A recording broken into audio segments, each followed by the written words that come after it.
다 서로 겸손으로 허리를 동이라. 하나님이 교만한 자를 대적하시듯 겸손한 자들에게는 은혜를 주시느니라. 베드로전서 5장 5절 하반절을 다시 봉독하였습니다. 여기에 간단한 세 가지 권면이 있습니다. 첫째는 다 서로 겸손으로 허리를 동이라. 둘째는 하나님은 교만한 자를 대적하신다. 셋째는 하나님은 겸손한 자에게 은혜를 주신다 하는 말씀이 옳시다. 먼저 그 첫째 권면을 생각하십시다. 다 서로 겸손으로 허리를 동이라. 성경에는 겸손에 대한 교훈이 많습니다. 야고보 4장 10절에도 주 앞에서 낮추라. 그리하면 주께서 너희를 높이시리라. 잠언 16장 19절 겸손한 자와 함께하여 마음을 낮추는 것이 교만한 자와 함께하여 탈취물을 나누는 것보다 나으리라. 미가서 6장 8절 사람아 주께서 선한 것이 무엇임을 내게 보이셨나니 여호와께서 내게 구하시는 것이 오직 공의를 행하며 인자를 사랑하며 겸손히 내 하나님과 동행하는 것이 아닌가. 우리 주님도 산상보훈에서 8가지 복을 말씀하실 때 제일 먼저 하신 말씀이 마음이 가난한 자는 복이 있나니 천국이 저희 것이니. 마태복음 11장 28절에는 수고하고 무거운 짐진 자들아 다 내게로 오라. 내가 너희를 쉬게 하리라. 나는 마음이 온유하고 겸손하니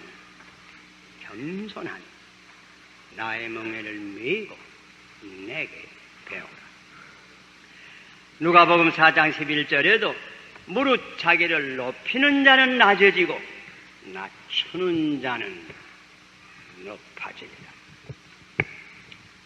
사도 바울도 로마서 12장 3절에 로마서는 11장까지가 교리편이요 12장 이후는 기독교 윤리편인데 제일 먼저 하신 말씀이 이 말씀이 옳시다. 내게 주신 은혜로 말미암아 너희 중 각 사람에게 말하노니 마땅히 생각할 그 이상의 생각을 품지 말고. 겸손한 생각을 품으란 말입니다. 오직 하나님께서 각 사람에게 나눠주신 믿음의 분량대로 지혜롭게 생각하라. 혹은 에베소 4장 1절, 에베소는 3장까지가 기독교 교리편이요 4장 이후는 기독교 윤리에 대한 교훈인데 제일 먼저 하시는 말씀이 그러므로 주 안에서 갇힌 내가 너희를 권하노니 너희가 부르심을 입은 부름에 합당하게 행하여 모든 겸손함과 온유로 하고. 주목하여 기억하십시다. 성경은 겸손을 제일 먼저 가르쳐 줍니다. 성경은 겸손을 최고의 덕으로 가르쳐 줍니다. 우리 동양에는 옛날부터 3덕을 말합니다. 지인용, 지혜, 어진것, 용기. 겸손에 대한 얘기 별로 없어요.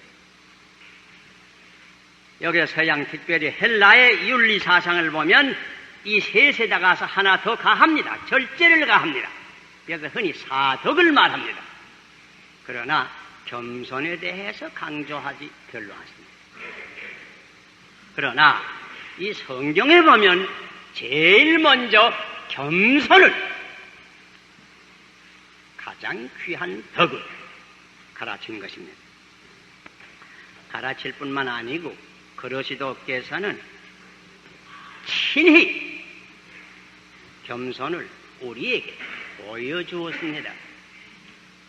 잡히시기 전날 밤에 수건으로 허리에 동이시고 친히 대야에 물을 담아서 제자들의 발을 씻겨주면서 겸손의 덕, 종의 도를 보여주시는 것입니다. 그뿐만 아닙니다. 예수님의 성육신의 지상생활의 전체가, 다시 말하면 예수님께서 육신을 입으시고 이 세상에 오신 지상생활의 전체가 겸손에 대한 산 교훈입니다. 빌립보서 2장 5절 이하를 읽을 때 들어보세요. 너희 안에 이 마음을 품으라.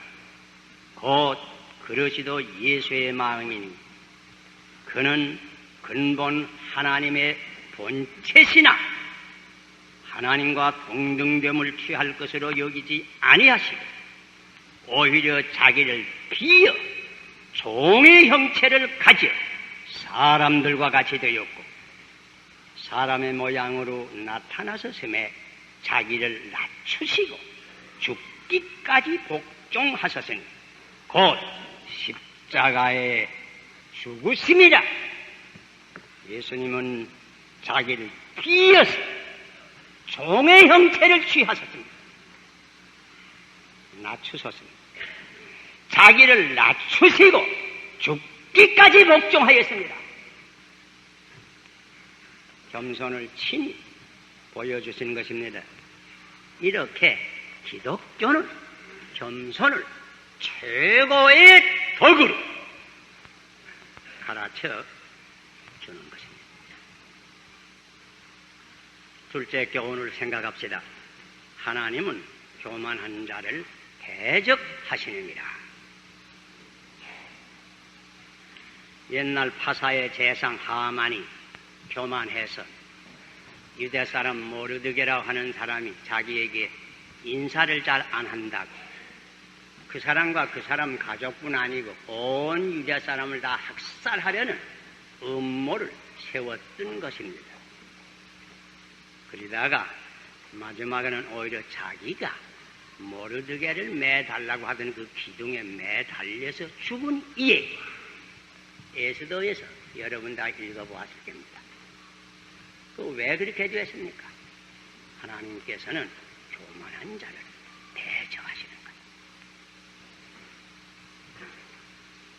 다니엘을 보면 바벨론 왕 느부갓네살이 교만해서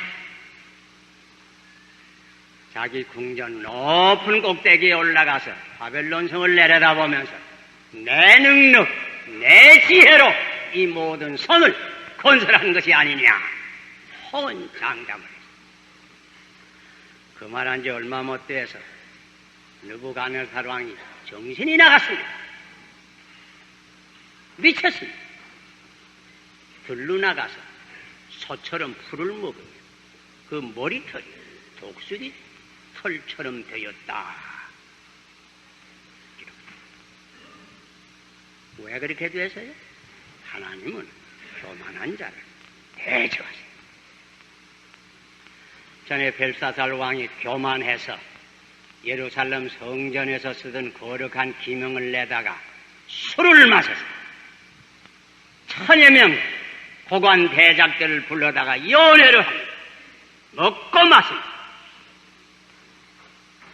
그날 저녁으로 메데파사 연합군이 들어와서 벨사살 왕은 죽고 온 나라가 망했습니다. 어떻게 그렇게 되었다고? 하나님은 교만한 자를 대적합니다. 사도행전 12장 여러분 자세히 읽어보세요. 거기 처음에 보면 그때 왕 헤롯 왕이 칼로 요한의 형 야고보를 죽였다고 했어요.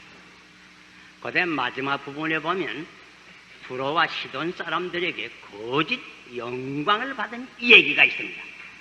그러나 그다음에 무슨 말이 있는지 압니까? 주의 사자가 친히 총 먹어 죽으리라 기록했습니다. 왜 그렇게 됐어요? 하나님은 교만한 자를 대적하십니다.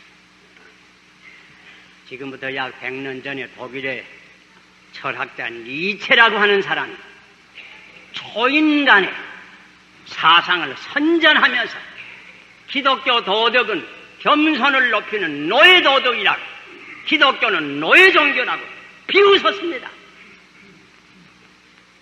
그게 어떻게 되는지 압니까? 니체의 사람도 정신이 빠졌습니다. 미쳤습니다. 그러다가 죽고 말았습니다. 왜? 하나님은 교만한 자를 대적하십니다.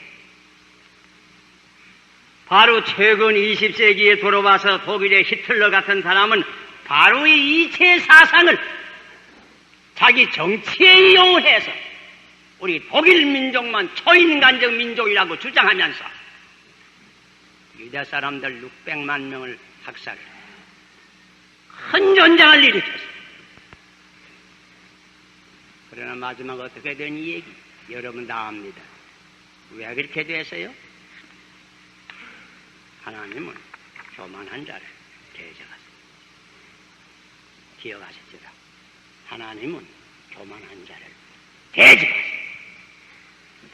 적게 교만한 자는 적게 대적하시고 크게 교만한 자는 크게 대적하십니다. 반드시 대적의 결과를 받을 때가 오는 것입니다. 하나님만 아닙니다. 사실 교만한 자는 사람들도 대적합니다. 그러므로 잠언 16장 18절에는 교만은 패망의 선봉이요 거만한 마음은 넘어짐의 앞제비니라 경고합니다.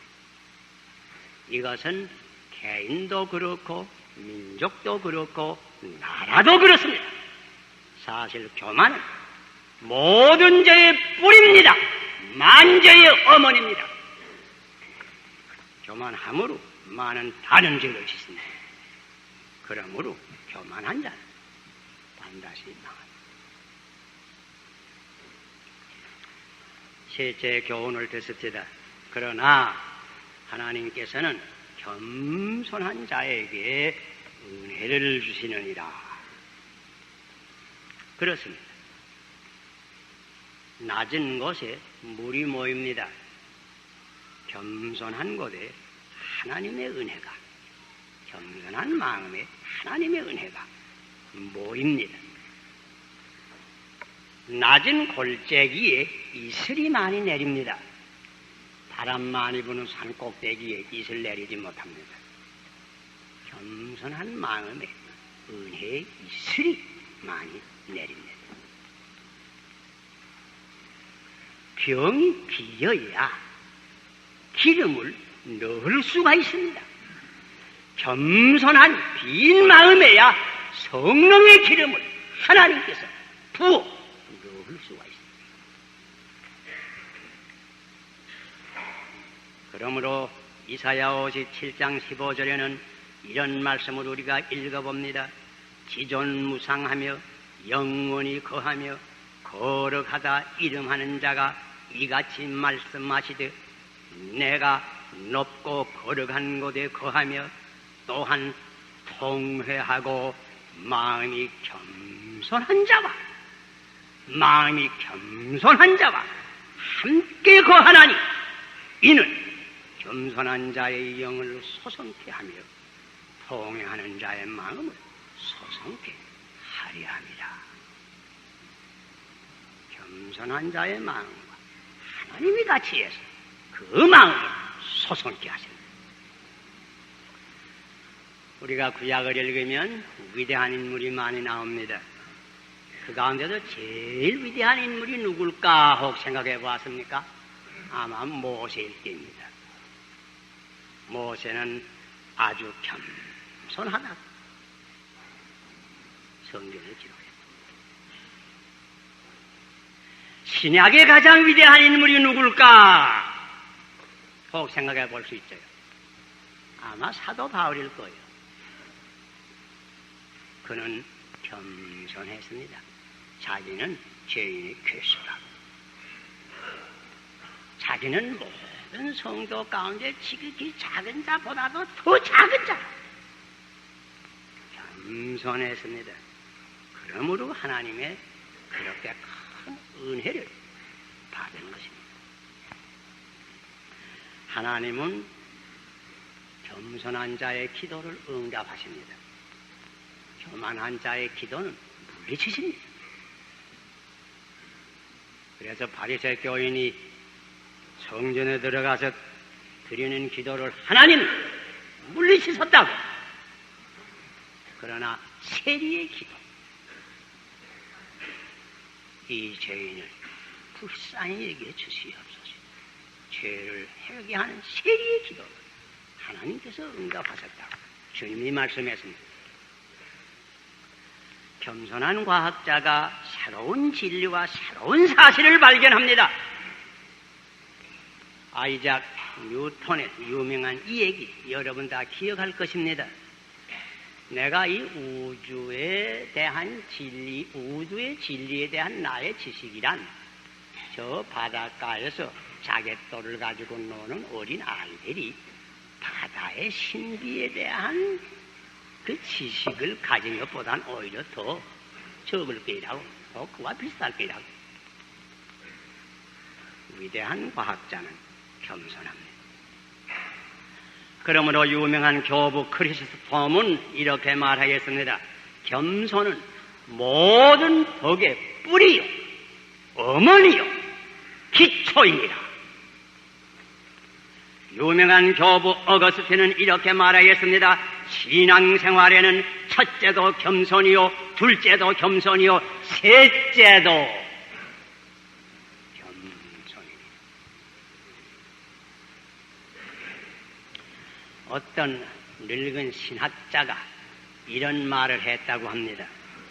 내가 어렸을 때에는 지식이 너무 적어서 성경을 그저 그대로 믿었다.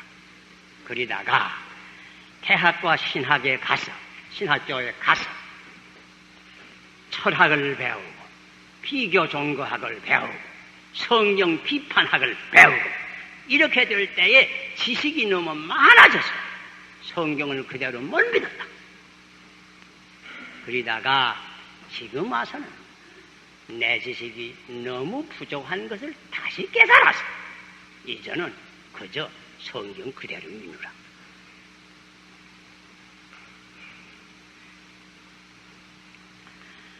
전에 아프리카 유명한 선교사 알버트 스바이처 박사가 아프리카에서 병원을 처음으로 지을 때 손수 일을 하면서 병원을 짓습니다. 그 옆에 청년 흑인이 하나 거저했단 말이에요. 그러니까 그 거저했을 거지 나하고 함께 일 좀 하자 그랬단 말이에요. 그 흑인 말이 아니 난 그런 일 안 한다고. 난 공부한 사람인데 그런 일 안 한다. 공부한 사람. 스바이처 하는 말이 나도 학생 시대에 그렇게 생각한 적이 있다고. 그러나 공부를 더 많이 한다면은 그러면 아무 일이나 이전은 안 돼.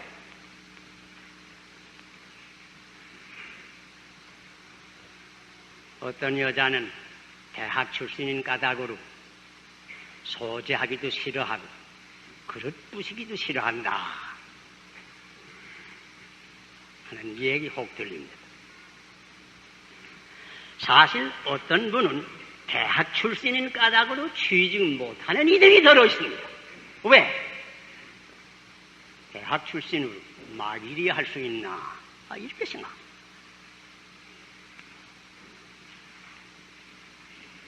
여러분, 무슨 일이나 할 수 있을 만큼 공부를 좀 더 하세요.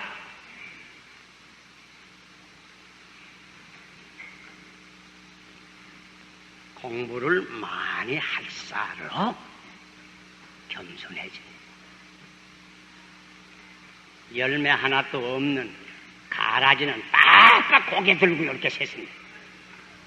열매 많은 베이삭은 고개를 숙입니다. 고개가 숙여지리만큼 공부를 좀 더 해야 됩니다.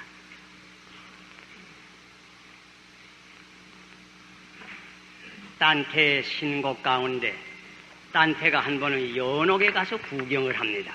한 구석에 가보니까 여러 사람들이 그 뒷잔등에다 무거운 돌들을 가득 꺾고 가서 서 있단 말이에요. 그래서 물어봤습니다. 저 사람들은 왜 이렇게 돌을 많이 이렇게 지고 꺾고 가서 있습니까? 그 대답하는 말이, 저 사람들은 세상에 살 때 너무 교만해서 허리를 굽혀본 적이 없어. 그런데 천당에 낙원에 올라가는 문은 낮아서 허리를 굽혀져 갔는데 그 연습하라고 전 모양입니다.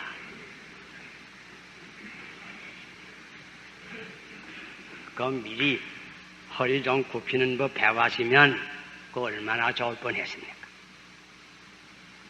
사실 어떤 분은 너무 교만해서 예수 못 믿는 분도 있습니다. 그 예배당에 가보니까 여자들도 오고 무식한 사람들도 모이고 아이들도 모이는데 나 같은 사람이 어떻게 함께 앉았단 말이야. 박사들만 모이고 장관들만 모인다면 혹 모르지 마. 교만했어. 또 무슨 남의 공로를 믿어서 구원을 얻는데 남의 공로를 믿어서 구원을 얻다니 내 공로를 구원을 얻어야. 교만했어.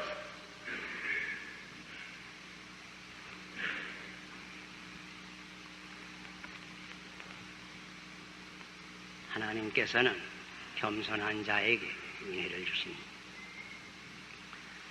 겸손한 이의 특색이 몇 가지 있습니다.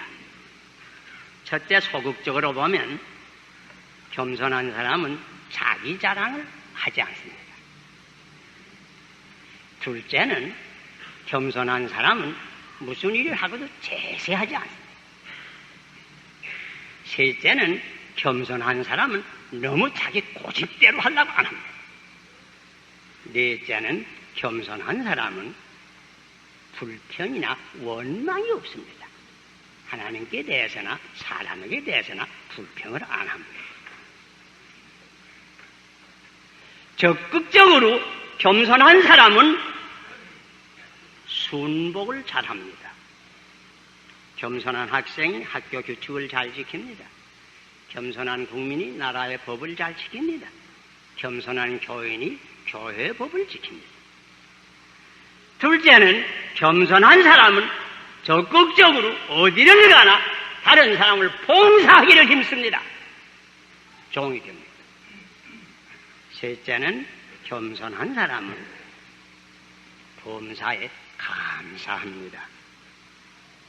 그저 이만하면 이것도 감사하지. 그저 감사히 생각합니다. 넷째는 겸손한 사람은 남이 알아주든 몰라주든 그저 마음이 늘 평안합니다. 교만한 사람 특색 어떠는지 압니까? 그저 이와 정반대입니다.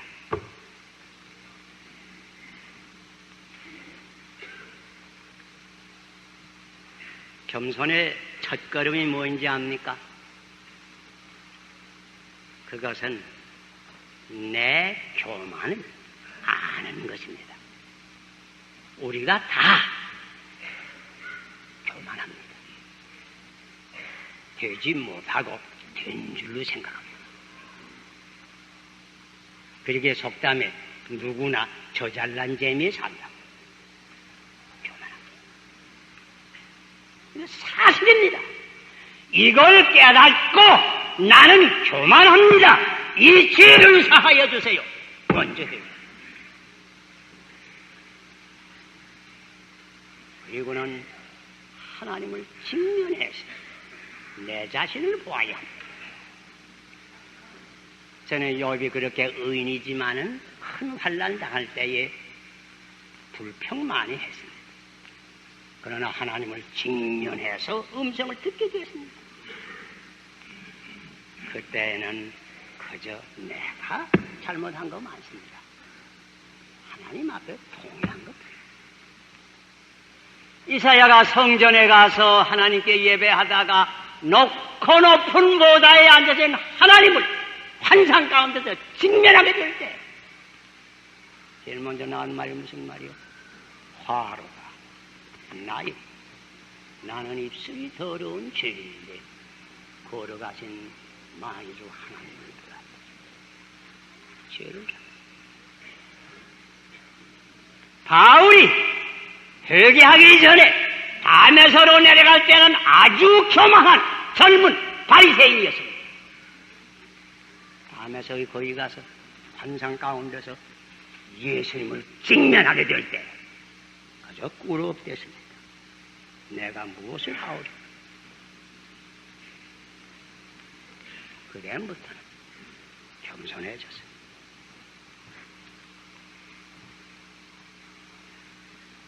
기억하십시다. 교만은 만죄의 어머니요 근본이옵시다.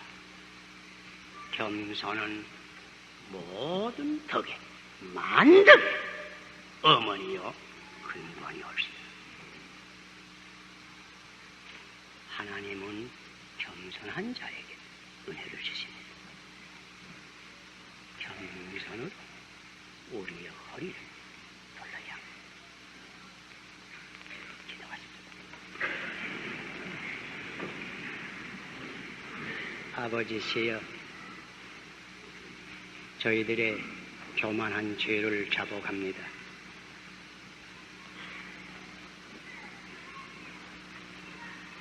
이 죄를 사하여 주시고